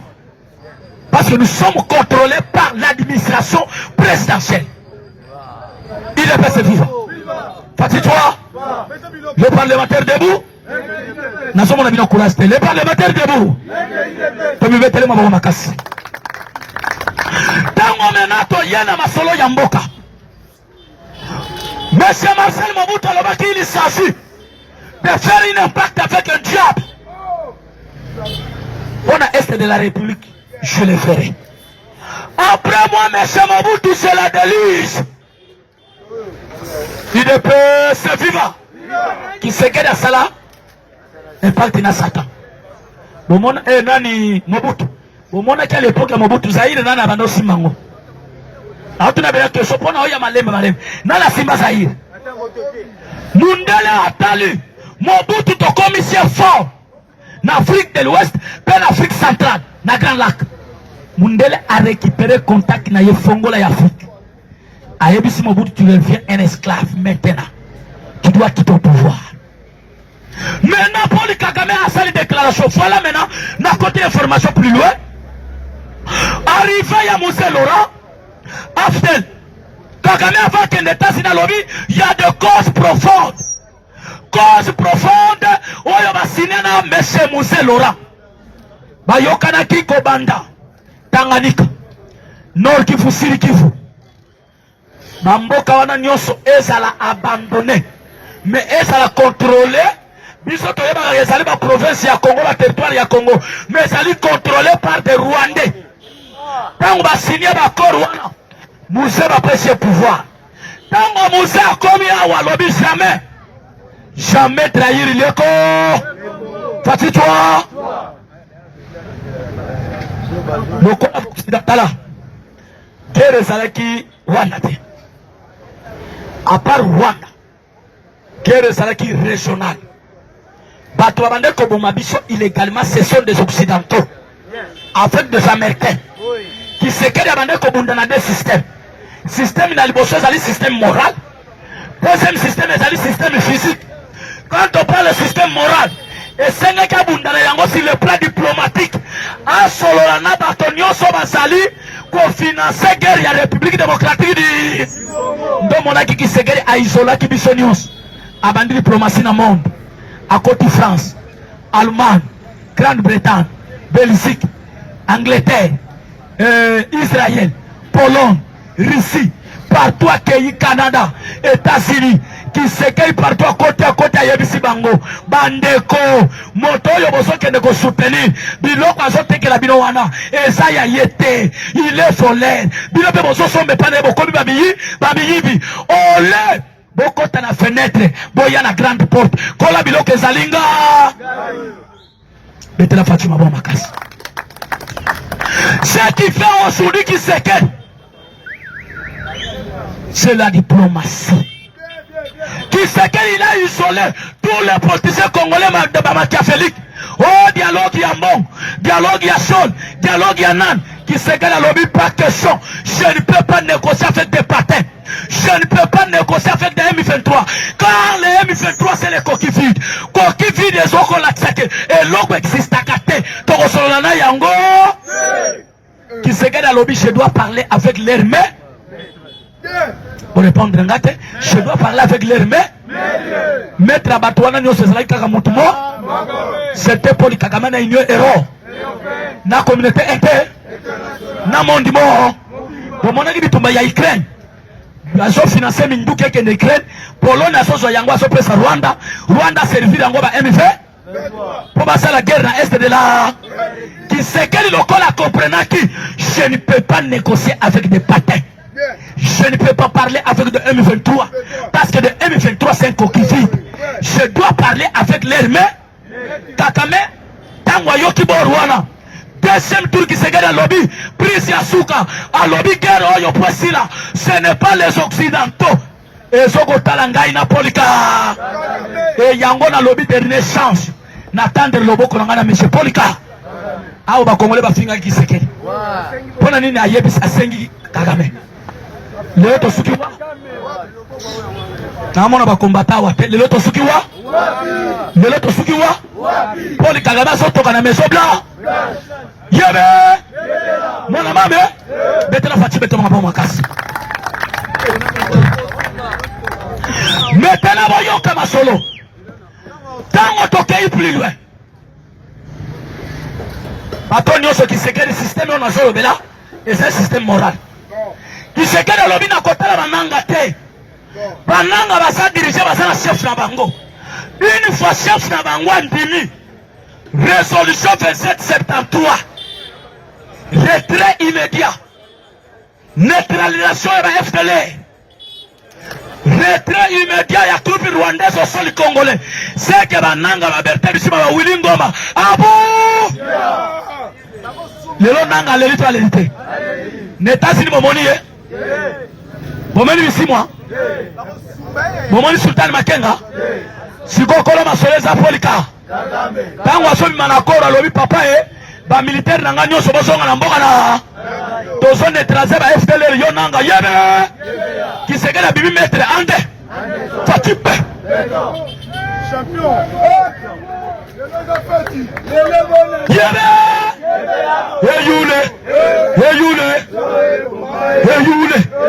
Yule Sata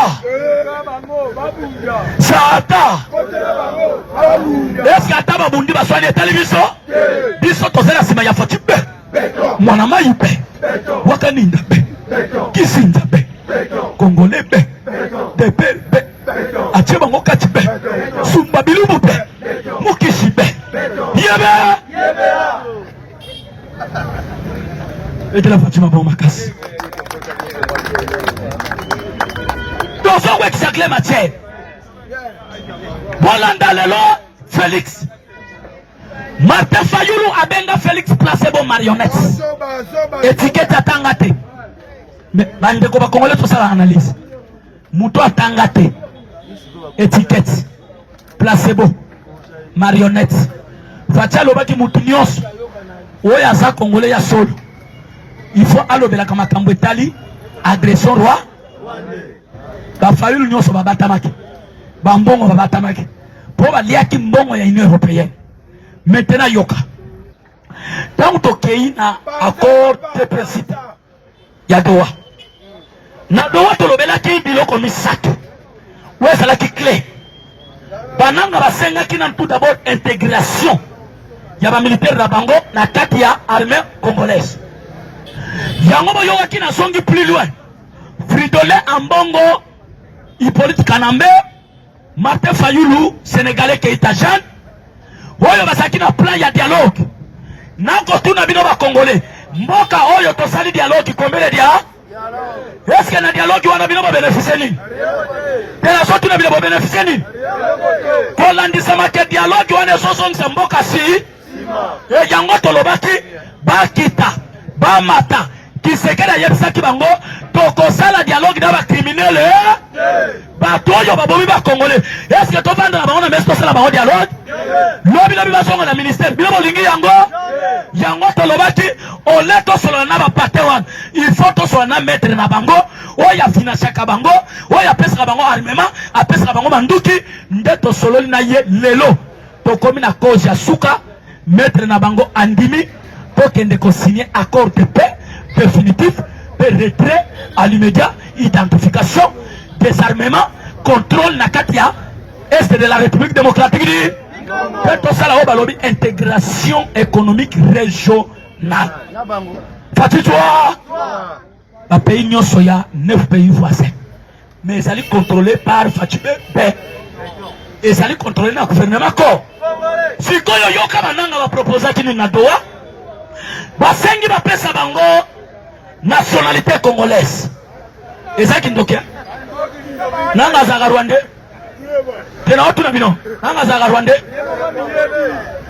Merci de bonanga yebo kabisa nini d'ici mois basengi bango nyoso wala première cause. Deuxième cause, intégration ya ba militaire na bango na kati armée congolaise. Ça veut dire tozongi na mixage na brassage. Troisième cause, basenga kini ba général na bango nyoso ba diriger Nord Kivu Sud Kivu. Ndebo yokaki Joseph Kabila Kanambe, Hippolyte Kanambe Ashka. Oya sali mwana makangu abotamina libuma Marceline Bilonda. Mwaswana za kindumba ya bando uta Rwanda zo za kindumba na Tanzania. Mani asifa abota na Mzee Lorate. Mani asifa azali mwasi ya ndumba oyo Mzee Lora alokotaka na kati ya kopi ya rebellion.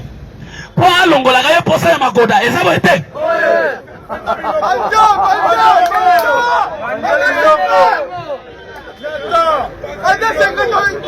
sifa maania na lobi babota na Mzee Lorate. Sifa maania azali mwasi ya ndumba ndenga bamoni ba wanzalendo bauti okanga basi mo ya ndumba bautaki Rwanda bayango kosala kindumba me tango bazosala kindumba basome mela ba M23 vitaima. Faut y pas politique. Les autres sont en carte à boîte. Je vous donne une information vraie et fiable et avérifiable. Si Famaania babota na musete. Il politique Kanambe HK. Oya sale la biso usurpation d'identité. Kombo na ye politique Kanambe HK. Mokomona congolais baso benge congolais so wanga na je ne suis pas un congolais. Mais Rwanda son dima pas presque nationalité ko. Ça veut dire Congo ça bien. Soki étranger son dima aso bunda swaka nationalité ya mboka na biso. Eza lokola mwana oyo aso wanga na papa botiye. Kabila aso wanga na identité na ya Rwanda asa modi. Sifa maania azali ba femme commerçante ba mama olimbisanga. Oyo bateka nzoto. Ça veut dire biso na Congo to benga bango mingando ezabo ete. Ndenge mama madame Olive Lembe akoli na ndako yo papa na biso oleko. Wana oleko azali na kati ya Goma officier supérieur. Place politique namba suila Olive ezali na ndako oleko. Olive akosi biso wake azali mu Congo ezali kuta. Mutu ayebi secret ya Olive tata ya Olive Rwanda tout. Mama na ye nilotique ya Centrafrique. Kabila asombongo apesa papa na biso oleko. Ye mutu alia doti Olive. Kindokia kombata le autres solo fatitwa na lobi fatitwa Kabila kaya Fayuluze Epengebu Ambongo si Shole Muyi Katumbi Etra Mukwegepe Sesangando Kabundunga Frag Diongo Libo Bongo Livindu Che Munga Kina Tombola Eloko Basa Echulu Kamere Muyi Yebe Beta mama makasi Sikoyo nine leki Tangu basengi biloko yo nyos Kisekedi akeyi na peya kendaki avazonga belisiki Kisekedi asoloni na ba diaspora ba ayebisi bango makambo nyonso ya accord de principe ya Doha na rejeté ngo en blanc pena yebisi bino mixage, brassage, intégration. Et que salama, tozokende na résolution 2773. Retrait à l'immédiat, sans condition. Ça veut dire lelo, woyo kisekela yebisaka biso. Je ne peux pas négocier avec la M23. Quand le M23 c'est coquille, je dois parler avec leur mère. Kisekela yebaka M23. Et ça le système moko simple pour la sili sango. Mais na bundana na système oyo ya manene. Système ya monene kisekela bundi nango et ça européen. Lelo na ko informer bino bintu keita et samboli ande. Kisekela yebisaka biso ke na bakiseli MONUSCO inane. Kisekela yebaki ke MONUSCO ko kende bongo te. Il faut ça la pointe à samba. Parce que banquette nyonso MONUSCO à sala atinda na international pe na États-Unis. Ezaki alukuta.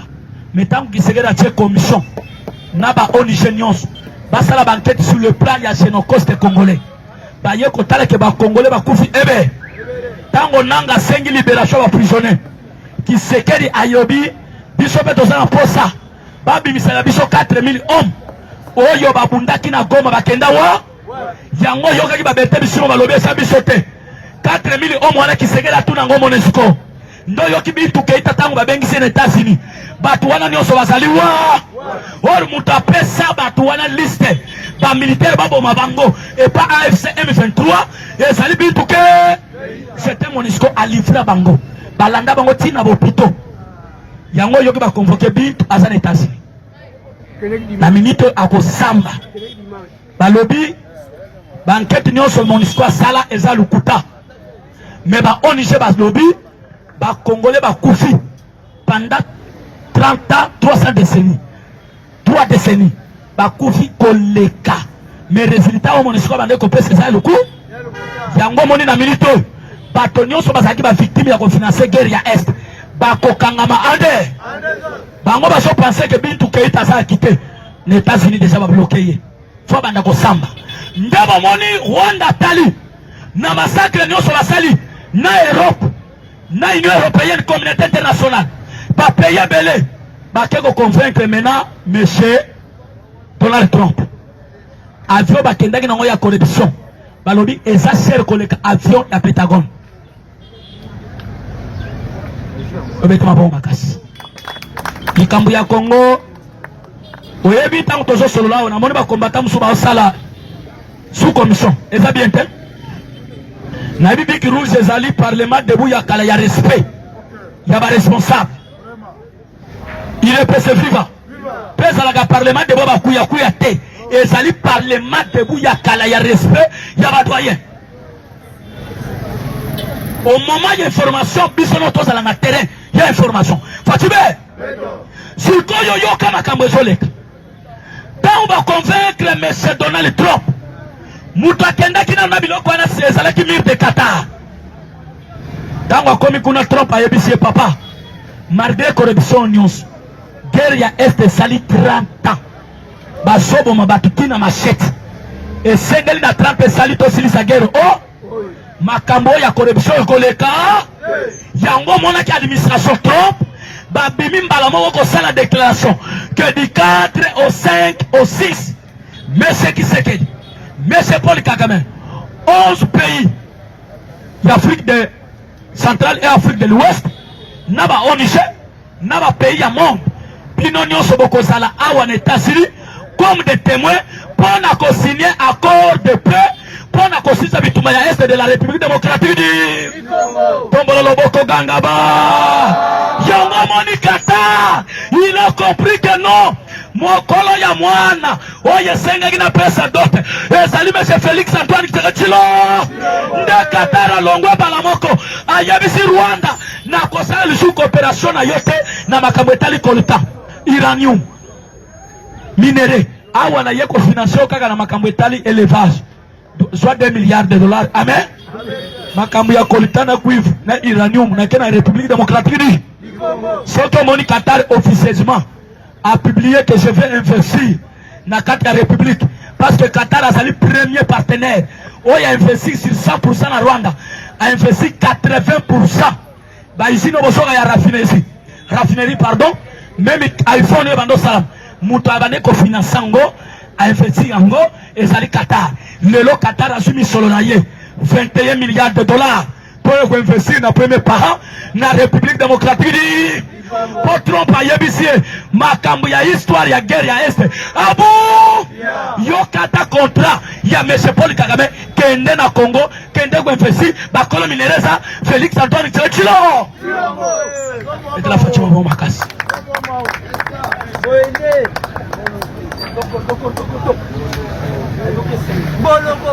Fatitwa tobeti maboko. Yoka politique ndenge komi chilengi. Sikoyo Qatar aye mbangu. Israël depuis Mobutu. Coopération sala nini?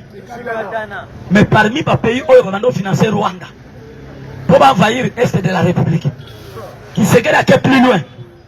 À Kangeli biso 685 carrés miniers. Où est-ce qui dirige dans les pays et belé Afrique? Obasanjo azalaki na carré minier awo. Sassou azalaki na carré minier. Lorenzo azalaki na carré minier. Kabumbe azalaki na carré minier. Bango nyonso Kabila ayaki kondima ba cause profonde oyo Rwanda lobaki. Kabila abandonnaki 45 territoires. Il y a Est de la République démocratique du Congo et ça l'a contrôlé, exploité par des Rwandais. Mais le lot qui se gagne à lobby jamais. Donc on dit que la kondima ko Rwanda te. Congo il faut son intégrité de mettre les Fatima bon makasi. Ndabo moni va y plus loin. Balobi na kor wana yoka Kagame lobi boy. Nakati akor avant voyager wana déclaration pour le Kagame. Abengi si réunion nakati réunion Kagame lobi totangi akor wana ezali na avantage moko te pour na biso ba Rwandais. Parce que Kagame bande ko cela qui se gari andi malikambu ya mixage na brassage qui se gari andi makambu ya oyo bango balobaki Kagame azwaka 60 millions de dollars américains ndenge Kabila bande ko pesa ye qui se gari biloko wana nyonso abeti bango bloc alobi cette fois-ci mutu alingi bénéficier na richesse ya Congo ole oyiba ole obomba congolais yaka na grande porte makambu ya flatterie na makambu ya koyiba minere abu qui se gari ake plus loin. Ndaba moi Paul Kagame va financer Mbongo ebele. Naba Hippolyte Kanambe balobi avant accord l'État-Unis d'Amérique. Et Sengeli Kisekeli Akufa. Voilà. Voyage à chef de l'État na province ya Kasai. Na Mbujimayi du 11 au 13. Va préparer qui déjà coup d'État. Moutazalaki habilité soit commanditaire ya coup d'État na province ya Kasai. C'était général John Chibangu. Basalaki mode opératoire pour tuer le chef de l'État, accompli avec des 11 généraux.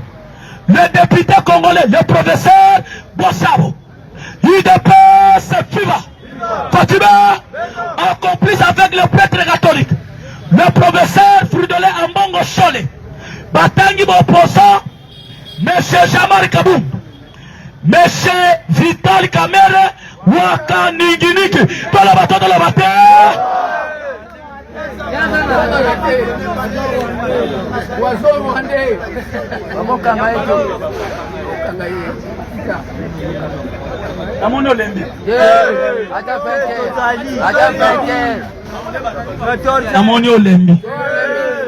Fatitwa, les parlementaires debout.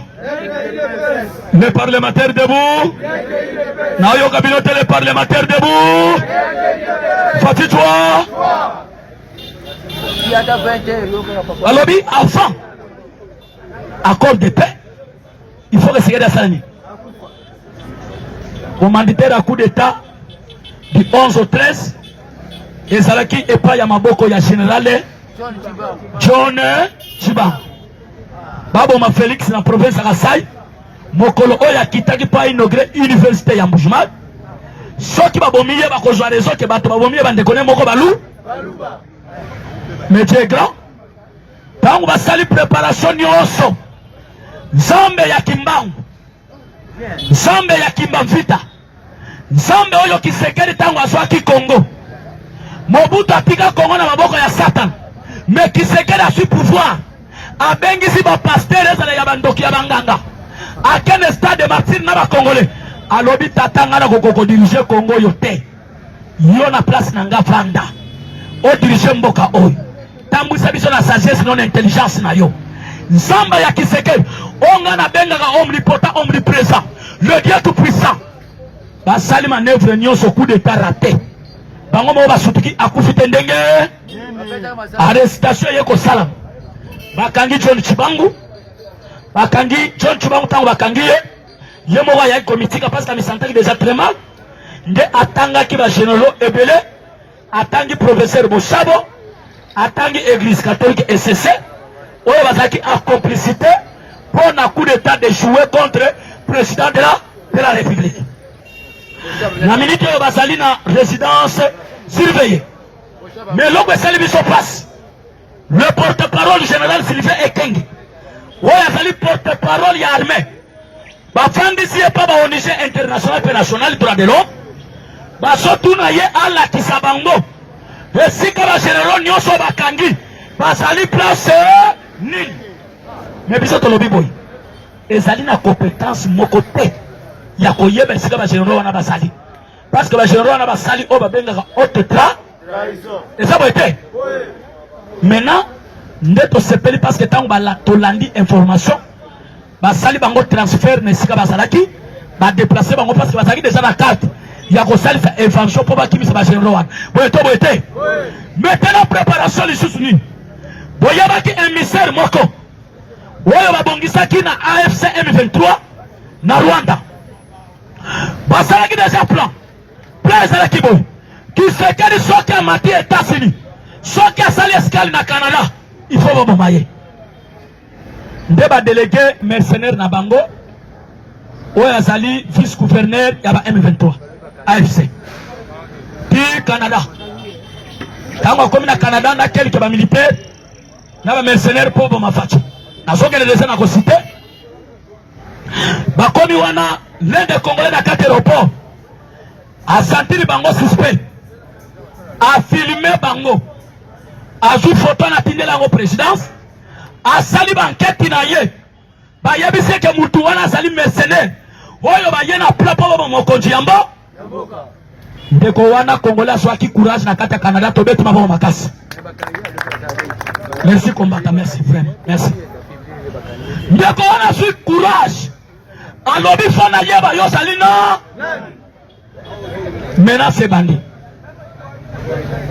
donc menace bandi service ya Canada ekiti ya la police ya aner basaisir ye batuni ye passeport rwandaise bafuye ye boye baye komona invitation piratée oyo ya administration Trump batuni ye nani apesaki yo alakisi batune nyonso bakendaki na bango bazalaki au nombre de 8 oyo bazalaki na préparation mpo baboma Kisekedi nde bakangi bango na minute oyo bazosambisa bango na Pentagone na États-Unis da tobete maboko makasi baeshue président de la République akitaki na Amérique na butu bolandaki déclaration ya Rwanda yalobaki o Paul Kagame vike ya santé il faut kutana na médecin le 5 na Londres mais to se retrouver Paul Kagame aux États-Unis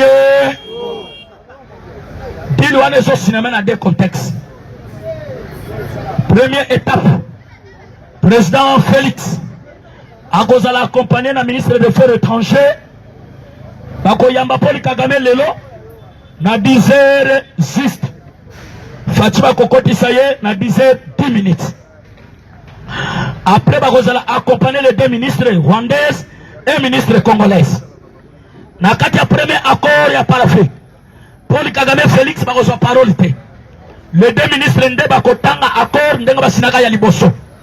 Après kotanga révision ya accord bakobandela lisolo soki basilisi wana bakoya maintenant en face ya deux facilitateurs, le président togolais et le président qatarien. Bakoza liboso ya administration Trump na maison d'Oval oyo place le deux chefs d'état bakosigner o babengi accord de paix pe accord de principe pe accord de retrait pe un accord économique régional pe respect d'accord principe d'accord pour qu'il y ait un lobby pas d'intégration mixage brassage respect d'intégrité territoriale UDPS viva. Peba lobina c'est respect. Y'a ma frontière nyoso. Moto na moto atikala na limite ya frontière na tombolo loboko ganga base. Na sekuna balobi résolution 77 résolution 27-73 balobi retrait des troupes sans condition, neutralisation de la FPL, désengagement de neutralisation tous les deux pays, Rwanda, Congo, reçu engagement à neutraliser le groupe rebelle Union. Pour Rwanda, il y a la FPL, il y a si vous avez un engagement, or j'ai compris, les FPLR ce n'est pas des rebelles. Les FPLR va changer de terme, mais ça les minéraux. Si vous avez un terrain, car l'Union européenne va faire ce rapport que les FPLR Rwanda va coca moins de 1500. Tombolo loboko ganga base. Tobet ma bomba casse. Tant on va signer, chaque témoin, le président burundais a reçu parole. Ouganda Museveni a reçu parole. Les facilitateurs qatariens, togolais a reçu parole. Le président angolais a reçu parole. Obasanjo a reçu parole. Tabumbeki a reçu parole. Président de Centrafrique a reçu parole. Ibrahim Traoré a reçu parole. Nous devons conclure en fait. Paul Kagame a reçu parole dans Souka. Tant qu'on va remettre la salle d'enfant, pour signer un accord définitif de paix. Paul Kagame a reçu la intervenant comme dans les médias internationaux pour dénoncer le retrait immédiat. Il y a la troupe rwandaise, qui se crée à clôturer, qu'on remercie l'administration Trump pour le facilitateur pour l'accord de...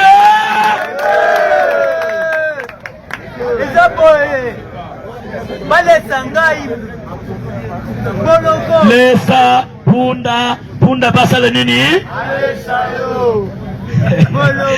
Betena Fatima Boko Makasi. Webi Mikolo. Namoni ba tumususu wa basaba ndoki. Soki freba Congolais basala kao. Wapi président? Président. Bitumbo ya bundio. Asamu tupe lobby boche na mapeka. Parce que tu as parmi des Wanzalènes de communication. Et ça va être. Il faut l'encourager. Pour l'anti, pour l'yapembe, mandala, pour sombi, baboki.